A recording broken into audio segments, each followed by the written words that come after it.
The city lay in ruins, a skeletal silhouette against the bruised purple of dusk. We moved through the derelict streets like ghosts, each step a calculated risk. Behind enemy lines, every shadow is a threat, and every sound could be your last. I ran a final check on my gear, the cold metal a familiar comfort in the growing unease. My gaze drifted to Commander Rostova, her expression as hard and unreadable as the crumbling concrete around us. The air was thick with the ghosts of past failures. "Intel's been spotty, Commander," I said, my voice low. "Reminds me of Odessa." Rostova's jaw tightened, a barely perceptible tick that betrayed the storm behind her calm facade.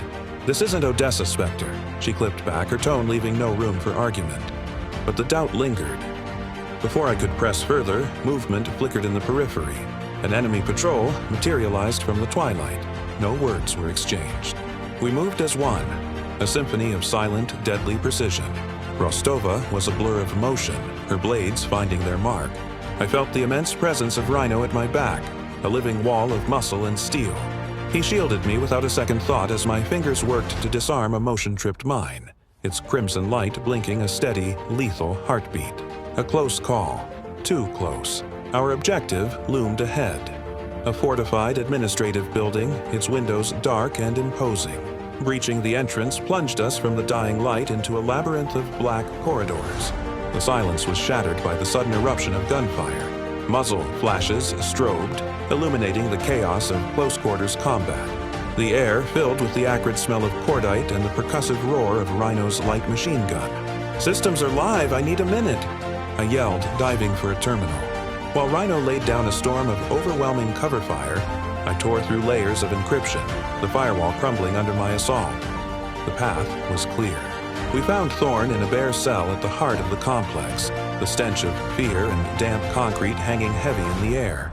He was alive, but only just. As Rostova cut his bonds, his hand shot out, pressing a small data chip into hers. "It wasn't a failed mission," he rasped, his eyes wide with a desperate urgency. "We were set up. They knew we were coming." The words hit me like a physical blow. The spotty intel, the near-perfect ambush, it all clicked into place. This went higher than a battlefield error. "This is treason," I said, my training kicking in. "We report this through channels. Let the brass handle it."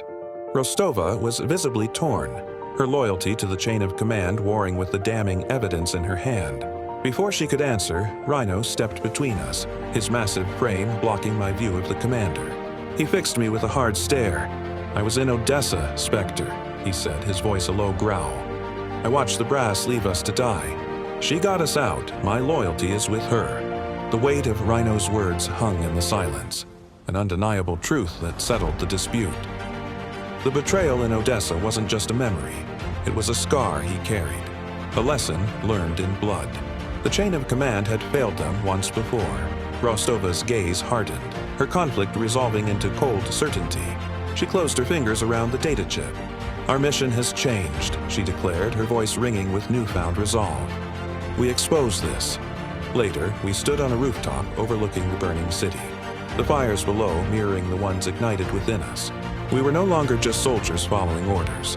We were fugitives, hunters with a new, far more dangerous quarry. Their mission was over. A new one had just begun.